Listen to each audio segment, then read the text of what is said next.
Employees కార్మిక సంఘాల గుర్తింపు సంఘం ఎన్నికల్లో ఏఐటీయూసీ ఘన విజయం సాధించింది. సింగరేణిలో గుర్తింపు హోదా కోసం జరిగిన ఎన్నికల్లో 13 కార్మిక సంఘాలు పోటీ పడ్డాయి.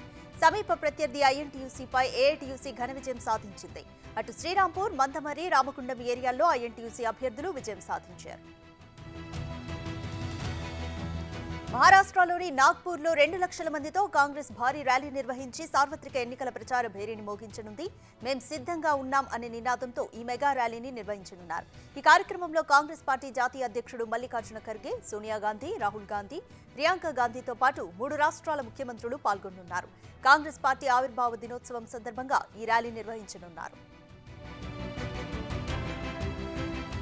ఎన్నికలకు సమయం దగ్గర పడుతున్న కొద్దీ ఏపీలో రాజకీయాలు హీటెక్కుతున్నాయి. నేతల పర్యటనలు, ఉద్యోగుల ఆందోళనలతో రాష్ట్రం అట్టుడుకుతోంది.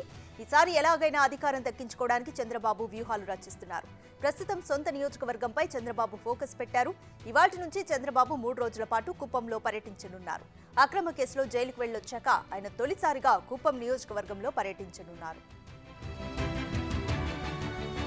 గ్రూప్ 2 పరీక్షలు మరోసారి వాయిదా పడ్డాయి. జనవరి 6, 7న జరగాల్సిన పరీక్షలను వాయిదా వేస్తున్నట్లు టీఎస్పీఎస్సీ ప్రకటించింది. తదుపరి తేదీలను త్వరలోనే ప్రకటిస్తామని అధికారులు తెలిపారు. ఇప్పటికే గ్రూప్ 2 పరీక్షలు 2 సార్లు వాయిదా పడ్డాయి.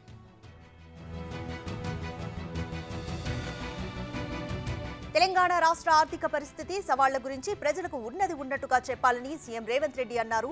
సెక్రటేరియట్లో ఆర్థిక శాఖ మంత్రి మల్లు భట్టి విక్రమార్కతో కలిసి సమీక్షా సమావేశం నిర్వహించారు.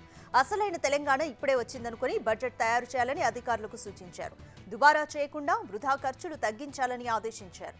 వచ్చే ఆర్థిక సంవత్సరపు వార్షిక బడ్జెట్ రాష్ట్ర ఆదాయ వ్యయాల వాస్తవికతను ప్రతిబింబించేలా తయారు చేయాలని అన్నారు. తెలంగాణ మాజీ ముఖ్యమంత్రి కేసీఆర్ పై సీఎం రేవంత్ రెడ్డి సంచలన ఆరోపణలు చేశారు. అప్పటి ముఖ్యమంత్రి కేసీఆర్ 22 కొత్త ల్యాండ్ క్రూజర్లు కొని విజయవాడలో దాచిపెట్టాడని ఆరోపించారు. తనకు ఒక అధికారి ఈ విషయం చెబితే 10 రోజుల తర్వాత తెలిసిందన్నారు. ఇందుకు సంబంధించిన వీడియో వైరల్ అవుతోంది. జనవరి 14 నుంచి మార్చి 30 వరకు భారత్ న్యాయ యాత్ర పేరుతో రాహుల్ గాంధీ మరో యాత్ర చేపట్టనున్నారు. జనవరి 14న మణిపూర్లో ఇది ప్రారంభం కానుంది. మార్చి 30న ముంబై చేరుకుంటుంది. మొత్తం 6200 కిలోమీటర్లు 14 రాష్ట్రాల్లో ఈ యాత్ర కొనసాగనుంది. మణిపూర్, నాగాలాండ్, అసోం, మేఘాలయ, పశ్చిమ బెంగాల్, బీహార్, జార్ఖండ్, ఒడిశా, ఛత్తీస్గఢ్, ఉత్తరప్రదేశ్, మధ్యప్రదేశ్, రాజస్థాన్, గుజరాత్, మహారాష్ట్ర రాష్ట్రాల్లోని 85 జిల్లాల్లో రాహుల్ టూర్ ఉంటుంది. దరఖాస్తులోని వివరాల ఆధారంగా కొత్త రేషన్ కార్డులు జారీ చేస్తామని మంత్రి ఉత్తమ్ కుమార్ రెడ్డి తెలిపారు. జనవరి 6 వరకు ప్రజాపాలన దరఖాస్తులు తీసుకుంటామని చెప్పారు. ప్రజలకు అసౌకర్యం కలగకుండా అధికారులు పనిచేయాలని రెవెన్యూ, పోలీసు అధికారులకు విజ్ఞప్తి చేస్తున్నానన్నారు. అధికారులు ప్రజలకు 24 గంటలు అందుబాటులో ఉండాలని సూచించారు. మంత్రి కొండా సురేఖ సంచలన వ్యాఖ్యలు చేశారు. బీఆర్ఎస్ నాయకులు ఇంకా తామే అధికారంలో ఉన్నట్లు భావిస్తున్నారన్నారు. వచ్చే 15 ఏళ్లు తామే అధికారంలో ఉంటామన్నారు. కాంగ్రెస్ ప్రభుత్వం కూలిపోతుందని బీఆర్ఎస్ నేతలు పగటి కలలు కంటున్నారన్నారు. కాంగ్రెస్ శ్వేతపత్రం నిజమని, బీఆర్ఎస్ శ్వేతపత్రం అబద్ధమన్నారు. పాలకుర్తిలో ముదిరాజ్ కులస్తులు నిర్వహించిన పెద్దమ్మ పండుగలో ఎమ్మెల్యే యశస్విని రెడ్డి, నియోజకవర్గ కాంగ్రెస్ పార్టీ ఇన్ఛార్జ్ ఝాన్సీరెడ్డి పాల్గొన్నారు. బోనమెత్తి ఆడపడుచులతో కలిసి నడిచారు. పెద్దమ్మ గుడిలో పసుపు, కుంకుమలతో పూజలు నిర్వహించారు. గ్రామ దేవతలు, కుల దేవతలను కొలవడం తెలంగాణ సంస్కృతికి అద్దం పడుతుందన్నారు. కేంద్ర హోంమంత్రి అమిత్ షా ఇవాళ తెలంగాణలో పర్యటించనున్నారు. మధ్యాహ్నం 1:25 శంషాబాద్ ఎయిర్పోర్ట్ కు చేరుకుంటారు. 1:40 నుంచి 2:40 నోవాటెల్లో బీజేపీ రాష్ట్ర నేతలతో లంచ్ మీట్లో పాల్గొంటారు. మధ్యాహ్నం 3:05 భాగ్యలక్ష్మి అమ్మవారి ఆలయానికి వెళ్లనున్నారు. ఇక సాయంత్రం 4 గంటలకు రంగారెడ్డి జిల్లా కొంగర కలాన్లో బీజేపీ నేతలతో సమావేశం కానున్నారు. రాష్ట్రంలో ఇప్పటికే 44 లక్షల మందికి పెన్షన్లు అందుతున్నాయని, అలాంటి వారికి దరఖాస్తు అవసరం లేకుండా పెన్షన్ను 2000 నుంచి 4000 వరకు పెంచవచ్చని బీఆర్ఎస్ ఎమ్మెల్సీ కవిత సూచించారు. అలాంటప్పుడు మళ్లీ దరఖాస్తులు ఎందుకు కోరుతున్నారని ఆమె ప్రశ్నించారు. ఇప్పటికే ఉన్న రేషన్ కార్డులకే పథకాలు ఇస్తామని ప్రభుత్వం చెప్పడం సరికాదన్నారు. మరోసారి దరఖాస్తులు చేసుకోవాలంటే ప్రజలు ఇబ్బందులకు గురవుతారని చెప్పారు. నర్సారావుపేట ఎమ్మెల్యే గోపిరెడ్డి శ్రీనివాసరెడ్డి అక్రమాలకు అదుపు లేకుండా పోయిందని వైసీపీ కార్యకర్తలే ఆందోళనకు దిగారు. టీడీపీ నేతలతో కుమ్మక్కై నియోజకవర్గాన్ని మొత్తం దోపిడీ చేస్తున్నారని కార్యకర్తలు ఆరోపించారు. వైసీపీ పెద్దలు వచ్చి తమను కలిసే వరకు ఇక్కడి నుంచి వెళ్లమని అంటూ నినాదాలు చేశారు. శ్రీశైలం మల్లన్న సన్నిధి వేదికగా వైసీపీ మంత్రి కొట్టు సత్యనారాయణ, ఎమ్మెల్యే శిల్పా చక్రపాణి రెడ్డి మధ్య సెటైర్ల పర్వం నడిచింది. ఒకరిపై మరొకరు కౌంటర్లు వేసుకోవడం ఇప్పుడు రాష్ట్ర వ్యాప్తంగా హాట్ టాపిక్ గా మారింది. ట్రస్ట్ బోర్డు మెంబర్ విరూపాక్షయ్య మంత్రి వ్యాఖ్యలపై స్పందించారు. దాంతో వెంటనే నేను మాట్లాడే సమయంలో మీరు మాట్లాడడం కరెక్ట్ కాదు, మైకు కింద పెడితే బాగుంటుంది అంటూ మంత్రి సర్ది చెప్పే యత్నం చేశారు. తప్పు చేయనప్పుడు టీడీపీ నేతలు ఎందుకు భయపడతారని దర్శకుడు రామ్ గోపాల్ వర్మ వ్యాఖ్యానించారు. ఓ చర్చా కార్యక్రమంలో తనపై వివాదాస్పద వ్యాఖ్యలు చేసిన కొలికపూడి శ్రీనివాస్పై ఆయన ఫిర్యాదు చేశారు. ఏపీ డీజీపీ రాజేంద్రనాథ్ రెడ్డిని కలిసి వినతి పత్రం సమర్పించారు. వెంటనే ఆయనపై చట్టపరమైన చర్యలు తీసుకోవాలని ఆయన ఈ ఫిర్యాదులో పేర్కొన్నారు. ఐపీఎస్ నవీన్ కుమార్ ని అన్యాయంగా అరెస్టు చేశారని సీఎం రేవంత్ ఈ విషయంలో జోక్యం చేసుకోవాలని ఆర్ కృష్ణయ్య డిమాండ్ చేశారు. కాచిగూడలో నవీన్ కుమార్ దత్తపుత్రుడు సాహిత్ తో కలిసి మీడియా సమావేశం నిర్వహించారు. నవీన్ కుమార్ ని ఎలాంటి నోటీసులు ఇవ్వకుండా ఎలా అరెస్టు చేస్తారని కృష్ణయ్య ప్రశ్నించారు. త్వరలోనే నవీన్ కి ప్రమోషన్ ఉండడం వల్లనే పలువురు ఐపీఎస్లు కుట్రతో తప్పుడు కేసులు పెట్టి అరెస్టు చేశారని ఆరోపించారు.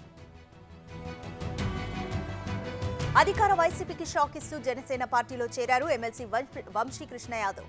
ఆ పార్టీ చీఫ్ పవన్ కళ్యాణ్ సమక్షంలో పార్టీ కండువా కప్పుకొని ఆయన పార్టీ తీర్థం పుచ్చుకున్నారు. ఆయన అనుచరులను కూడా కండువా కప్పి పార్టీలోకి ఆహ్వానించారు పవన్. తాను పార్టీ మారినట్టు అనిపించడం లేదని, సొంత గూటికొచ్చినట్లు ఉందన్నారు వంశీకృష్ణ. తాను వైసీపీకి రాజీనామా చేశానని, ఎందుకు ఆ నిర్ణయం తీసుకున్నానో అందరికీ తెలుసన్నారు. ఆంధ్రప్రదేశ్లో జరగబోయే ఎన్నికలపై కాంగ్రెస్ పార్టీ ఫోకస్ పెట్టింది. ఏపీలో అధికారాన్ని చేపట్టి పూర్వ వైభవాన్ని పొందాలని భావిస్తోంది కాంగ్రెస్ అధిష్టానం. అందులో భాగంగానే ఆంధ్రప్రదేశ్ నేతలతో ఢిల్లీలో కీలక సమావేశాన్ని నిర్వహించింది.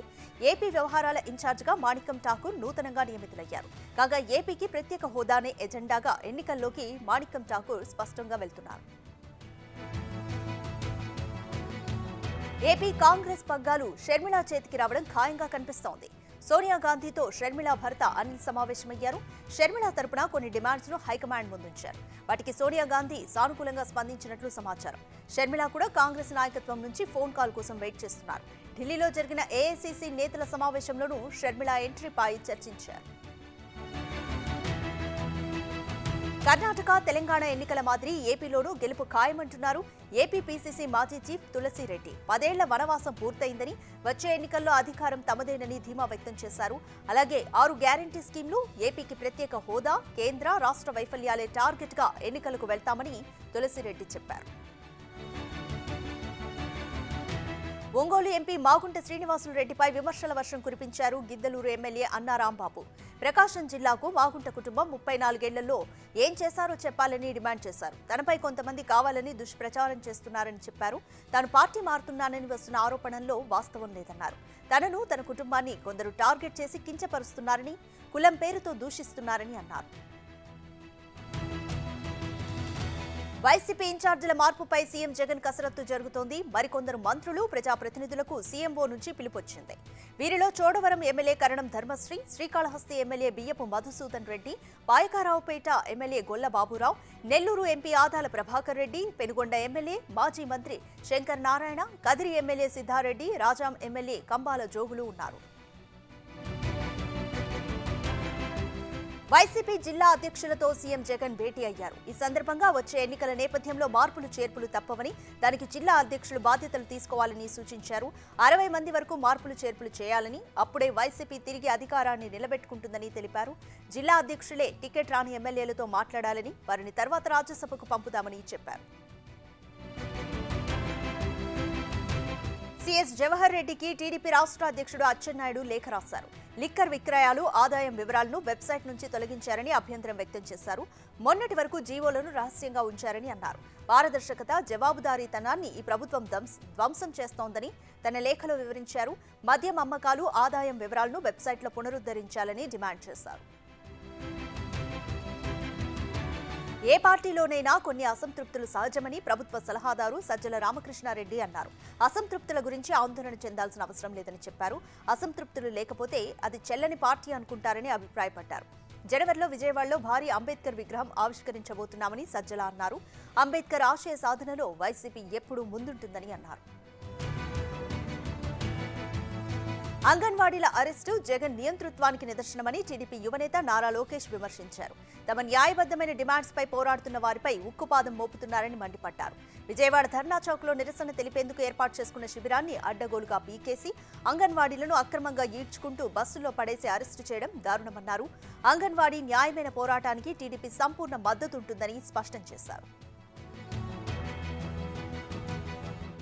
అనంతపురం జిల్లా తాడిపత్రి అధికారులపై విరుచుకుపడ్డారు టీడీపీ నేత జేసీ ప్రభాకర్ రెడ్డి. పట్టణంలోని వీధి లైట్లపై ఉన్న వైసీపీ జెండాలను తొలగించకపోవడంపై ఆగ్రహం వ్యక్తం చేశారు.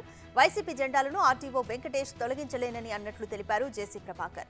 ఆర్టీఓ లంచాలకు కకృతిపడి ఎంఆర్ఓలను విసిగిస్తున్నాడని ఆయన ఆరోపించారు. ఆర్టీఓ వెంకటేష్ వైసీపీకి తొత్తుగా వ్యవహరిస్తున్నాడని నిప్పులు చెరిగారు జేసీ. వచ్చే ఎన్నికల్లో ఏ పార్టీ అధికారంలో ఉన్నా సరే ప్రత్యర్థులను వదిలే ప్రసక్తి లేదంటూ తాడిపత్రి ఎమ్మెల్యే కేతిరెడ్డి పెద్దారెడ్డి సంచలన వ్యాఖ్యలు చేశారు. జేసీ ఫ్యామిలీపై ఆయన పరోక్షంగా ఘాటు వ్యాఖ్యలు చేశారు. పంటకు చీడపురుగు ఎంత ప్రమాదమో రాజకీయాల్లో ఉన్న చీడపురుగులు కూడా అంతే ప్రమాదమని వారిని ఏరివేస్తానంటూ ఫైర్ అయ్యారు. తన ఓర్పు సహనాన్ని పరీక్షిస్తున్న వారికే ఈ వార్నింగ్ అన్నారు కేతిరెడ్డి. ఏపీలో సీఎం జగన్ ముద్దు మా ఎమ్మెల్యే వద్దు అంటూ కార్యకర్తలు ఆందోళనకు దిగుతున్నారు. నర్సారావుపేట ఎమ్మెల్యే గోపిరెడ్డి శ్రీనివాసరెడ్డికి వ్యతిరేకంగా నేతలు ఆందోళనకు దిగారు. తాడేపల్లిలోని వైసీపీ కేంద్ర కార్యాలయం వద్ద నర్సారావుపేట నియోజకవర్గ వైసీపీ శ్రేణులు నిరసన చేపట్టారు. గోపిరెడ్డికి ఈసారి టికెట్ ఇవ్వొద్దని బ్యానర్లు ప్రదర్శించారు. మరోసారి అతనికి టికెట్ ఇస్తే అతన్ని ఓడిస్తామంటూ హెచ్చరించారు. నర్సారావుపేట ఎమ్మెల్యే గోపిరెడ్డి శ్రీనివాసరెడ్డి ఇంటిని అంగన్వాడీలు ముట్టడించారు. తమ సమస్యలు పరిష్కరించాలని అంగన్వాడీలు నిరసన తెలిపారు. ఎమ్మెల్యే ఇంటి వరకు అంగన్వాడీలు ర్యాలీ తీశారు. అంగన్వాడీలను పోలీసులు అడ్డుకున్నారు. అంగన్వాడీ వర్కర్లకు పోలీసులకు మధ్య వాగ్వాదం జరిగింది. ఎమ్మెల్యే నివాసంలో లేకపోవడంతో వినతి పత్రాన్ని గోడకు తగిలించారు అంగన్వాడీలు. మార్కాపురం జవహర్ నగర్ కాలనీలో గిద్దలూరు ఎమ్మెల్యే అన్నా రాంబాబు ఇంటికి వైసీపీ నేతలు తరలి వెళ్లారు. 2024లో గిద్దలూరు నియోజకవర్గం నుంచి పోటీ చేయనని రాంబాబు ప్రకటించడంతో పెద్ద ఎత్తున చేరుకున్నారు. ఎమ్మెల్యే రాంబాబుకి అండగా ఉంటామని ప్రజాప్రతినిధులు, నాయకులు, కార్యకర్తలు భరోసా కల్పించారు. ఆడుదాం ఆంధ్ర కార్యక్రమం అట్టర్ ఫ్లాప్ అన్నారు జనసేన నేత జనసేన కిరణ్ రాయల్. ఆ కార్యక్రమం ద్వారా 450 కోట్లు స్కామ్ జరుగుతున్నట్లు ఆరోపించారు. వచ్చే ఎన్నికల్లో అధికారంలోకి వచ్చాక దీనిపై విచారణ చేపడతామన్నారు. మంత్రి రోజా తీరుపైన కిరణ్ రాయల్ ఆగ్రహం వ్యక్తం చేశారు. వైజాగ్ స్టీల్ ప్లాంట్ అమ్మకానికి వ్యతిరేకంగా ఉద్యోగులు భారీ ర్యాలీ నిర్వహించారు. జీవీఎంసీ దగ్గర చేపట్టిన సమ్మె 1000 రోజులకు చేరుకున్న నేపథ్యంలో భారీ ప్రదర్శన చేపట్టారు. జిందాల్ సంస్థతో చీకటి ఒప్పందం చేసుకున్నారని, దాన్ని రద్దు చేయాలని డిమాండ్ చేశారు. స్టీల్ ప్లాంట్ అమ్మకానికి పెడితే ఆందోళనలను ఉధృతం చేస్తామని హెచ్చరించారు. పార్లమెంటు ఎన్నికల కారణంగా ఈసారి మార్చి 2 లేదా 3వ వారంలో 10th పరీక్షలు నిర్వహించాలని తెలంగాణ విద్యాశాఖ యోచిస్తోంది. ఈ నేపథ్యంలో 10th పరీక్షల నిర్వహణ, సమగ్ర శిక్ష అభియాన్పై విద్యాశాఖ అధికారులతో గురువారం సీఎం రేవంత్ చర్చించనున్నారు. సీఎంతో సమావేశం అనంతరం పరీక్షల షెడ్యూల్పై క్లారిటీ ఇస్తామని విద్యాశాఖ అధికారులు తెలిపారు. న్యూ ఇయర్ వేడుకల సందర్భంగా క్యాబ్ డ్రైవర్లు, ఆటో డ్రైవర్లు తప్పనిసరిగా యూనిఫామ్ ధరించాలని సైబరాబాద్ పోలీసులు ఆదేశించారు. అధిక ఛార్జీలు వసూలు చేస్తే కఠిన చర్యలు తీసుకుంటామని హెచ్చరించారు. నిబంధనలు ఉల్లంఘించిన వారి వివరాలను 9490617346 నెంబర్కు వాట్సాప్ ద్వారా ఫిర్యాదు చేయవచ్చని సూచించారు. డ్రంక్ అండ్ డ్రైవ్ తనిఖీల్లో పట్టుబడితే కఠిన చర్యలు తప్పవని హెచ్చరించారు. న్యూ ఇయర్ వేడుకల నేపథ్యంలో సైబరాబాద్ పోలీసులు ఆంక్షలు విధించారు. ఈ నెల 31న రాత్రి 10 నుంచి జనవరి 1న ఉదయం 5 వరకు ఓఆర్ఆర్, పీవీ ఎక్స్ప్రెస్ ను మూసివేస్తున్నట్లుగా తెలిపారు. కేవలం ఎయిర్పోర్టుకు వెళ్లే వాహనాలకినే అనుమతించనున్నట్లు ప్రకటించారు.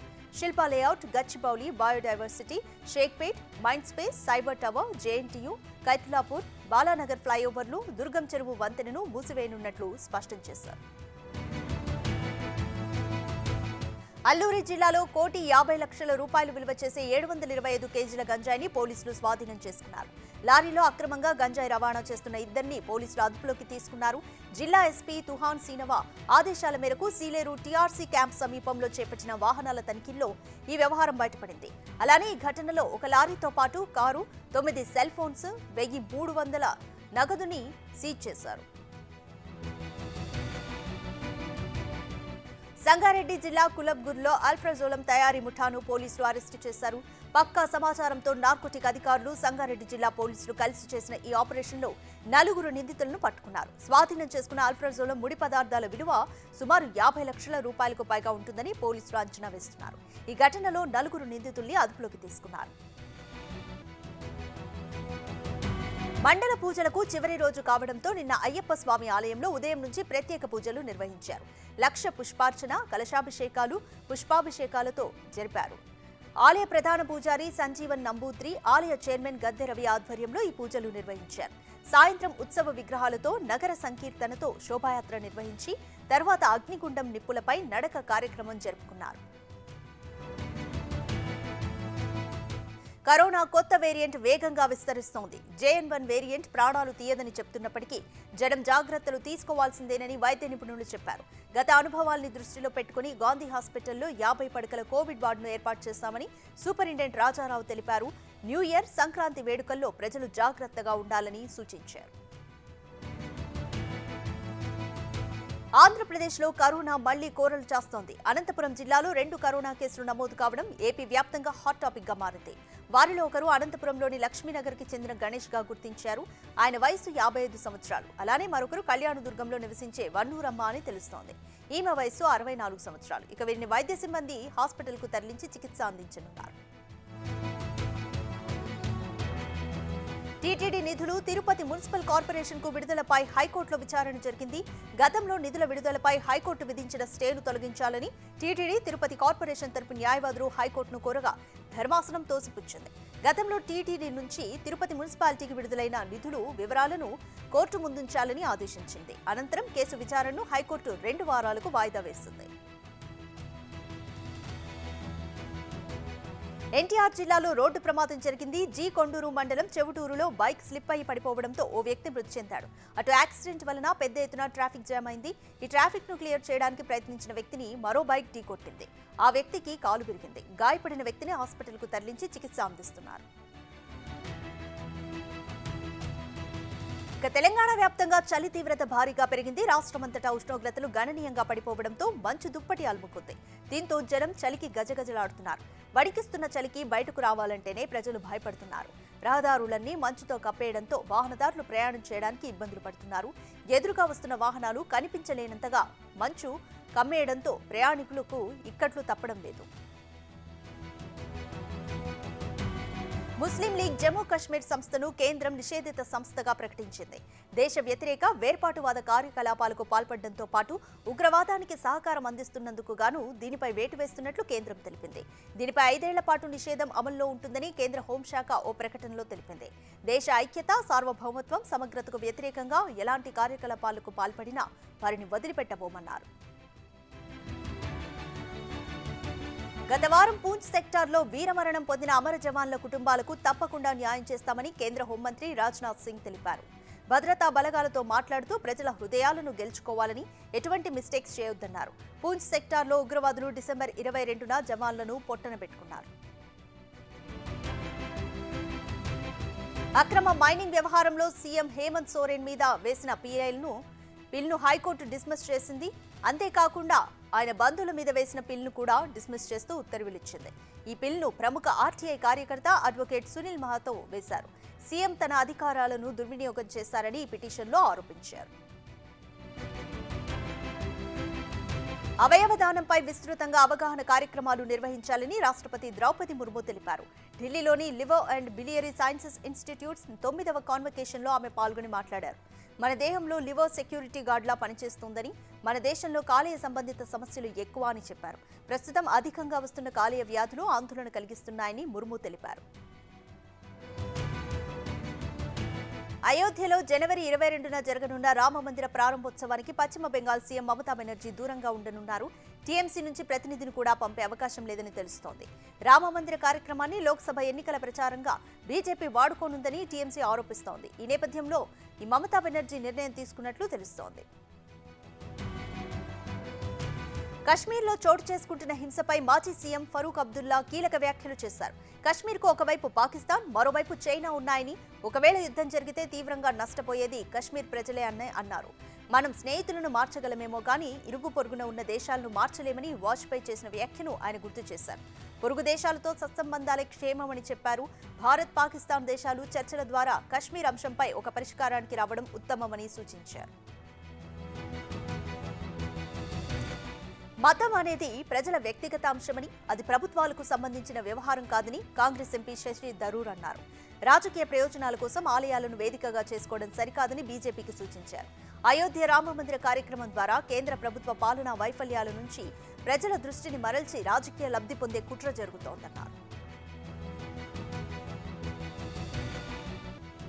తమిళనాడులో విషాదం చోటు చేసుకుంది. నార్త్ చెన్నైలోని ఓ ఫెర్టిలైజర్ కంపెనీకి లింక్ అయి ఉన్న ammonia gas pipe line leak అయింది. దీంతో స్థానికులు శ్వాస తీసుకునేందుకు ఇబ్బంది పడ్డారు. అంతేకాకుండా వారు వికారంతో బాధపడుతున్నారని, 52 మంది వ్యక్తులు హాస్పిటల్లో పరిశీలనలో ఉన్నారని అధికారులు తెలిపారు. 20 నిమిషాల్లో ఈ గ్యాస్ లీకేజీని అరికట్టినట్లుగా అధికారులు చెప్పారు. 41 రోజులుగా శబరిగిరుల్లో భక్తులకు దర్శనమిచ్చిన అయ్యప్ప ఆలయం మూతపడింది. నిన్న రాత్రి 11 గంటలకు సన్నిధానం తలుపులు క్లోజ్ చేశారు. మళ్లీ ఈ నెల 30న సాయంత్రం 5 గంటలకు తెరవనున్నారు. మకర వేళకు పూజల కోసం తెరవనున్నారు. వచ్చే నెల 15న జ్యోతి దర్శనం తర్వాత శబరిమల సన్నిధానాన్ని వచ్చే నెల 20న ఉదయం 6:30 గంటల వరకు మూసివేయనున్నారు. ఆ తర్వాత భక్తులను అయ్యప్ప దర్శనానికి అనుమతించారు. కర్ణాటకలో భాషా వివాదం రాజకీయ ప్రకంపనలు రేపుతోంది. బెంగళూరులో తమ ఉద్యమాన్ని ఉధృతం చేశాయి కన్నడ సంఘాలు. ఇంగ్లీష్తో ఇతర భాషల్లో నేమ్ బోర్డులు ఉండడం పట్ల ఆగ్రహం వ్యక్తం చేస్తూ కెంపెగౌడ ఎయిర్పోర్ట్ ముందు పెద్ద ఎత్తున నిరసన తెలిపింది కన్నడ రక్షా వేదిక. ఇంగ్లీష్లో ఏర్పాటు చేసిన బోర్డులను కూల్చివేశారు. దీంతో రంగంలోకి దిగిన పోలీసులు వారిని అడ్డుకునే ప్రయత్నం చేయడంతో ఉద్రిక్త పరిస్థితి నెలకొంది. మధ్యప్రదేశ్లో ఘోర బస్సు ప్రమాదం జరిగింది. గుడా నుంచి ఆరూన్కి ప్రయాణికులతో వెళ్తున్న ఓ బస్సు ట్రక్కును ఢీకొట్టింది. దీంతో మంటలు చెలరేగి బస్సు తగలబడింది. ఈ ప్రమాదంలో 6 ప్రయాణికులు సజీవదహనం కాగా మరో 12 మంది తీవ్రంగా గాయపడ్డారు. మృతుల సంఖ్య మరింత పెరిగే అవకాశం ఉంది. ఘటనా స్థలానికి పోలీసులు, అగ్నిమాపక సిబ్బంది చేరుకుని సహాయక చర్యలు చేపట్టారు. భారత్ రష్యా సంబంధాలు చాలా బలంగా ఉన్నాయని విదేశాంగ మంత్రి ఎస్ జైశంకర్ తెలిపారు. ప్రస్తుతం ఆయన రష్యా పర్యటనలో ఉన్నారు. అంతర్జాతీయ వ్యూహాత్మక పరిస్థితి, ఘర్షణలు, ఉద్రిక్తతలపై రష్యా మంత్రులతో చర్చించారు. గ్లోబల్ సౌత్ ఎదుర్కొంటున్న సవాళ్లు, భిన్న ధృవ ప్రపంచాన్ని ఏకతాటిపైకి తేవడంపై దృష్టి సారించామని చెప్పారు. వ్యూహాత్మక భాగస్వామ్యానికి అనుగుణంగా ముందుకు సాగాలని భావిస్తున్నామని జైశంకర్ తెలిపారు.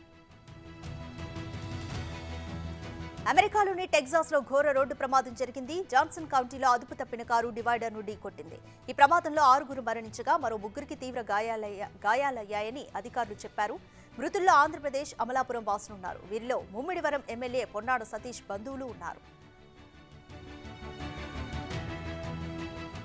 చైనా అధ్యక్షుడు జిన్పింగ్ మరోసారి వివాదాస్పద వ్యాఖ్యలు చేశారు. తైవాన్ తమ దేశంలో విలీనం కాక తప్పదని అన్నారు. జనవరిలో ఈ ద్వీపంలో ఎన్నికలు జరగనున్న తరుణంలో జిన్పింగ్ నుంచి ఇటువంటి స్పందన రావడం ప్రాధాన్యత సంతరించుకుంది. చైనాను పాలించిన మావో 130వ జయంతి సందర్భంగా జరిగిన కార్యక్రమంలో మాట్లాడుతూ ఈ వ్యాఖ్యలు చేశారు. సెప్టెంబర్ చివరి నాటికి భారతీయ బ్యాంకులలో స్థూల నిరర్ధక ఆస్తుల నిష్పత్తి 10 సంవత్సరాల కనిష్ట స్థాయి 3.2% పడిపోయిందని ఆర్బీఐ తెలిపింది. అందుకే బ్యాంకులలో ఆస్తుల నాణ్యత గణనీయంగా మెరుగుపడిందని చెప్పింది. 2018-19లో ప్రారంభమైన మెరుగుదల 2022-23 ప్రస్తుత ఆర్థిక సంవత్సరం తొలి అర్ధభాగంలోనూ కొనసాగిందని ప్రకటించింది. ప్రస్తుత శతాబ్దం చివరి నాటికి భారత్ అతిపెద్ద ఆర్థిక వ్యవస్థగా అవతరించనుందని centre for economics and business research తెలిపింది. నిర్దేశించిన కాలానికి జీడీపీ చైనా కంటే 90%, అమెరికా కంటే 30% పెద్దదిగా ఉండనుందని ఈ నివేదికలో వివరించింది. 2032 నాటికి జపాన్, జర్మనీలను అధిగమించి ప్రపంచంలోనే 3వ అతిపెద్ద ఆర్థిక వ్యవస్థగా అవతరిస్తుందని తెలిపింది.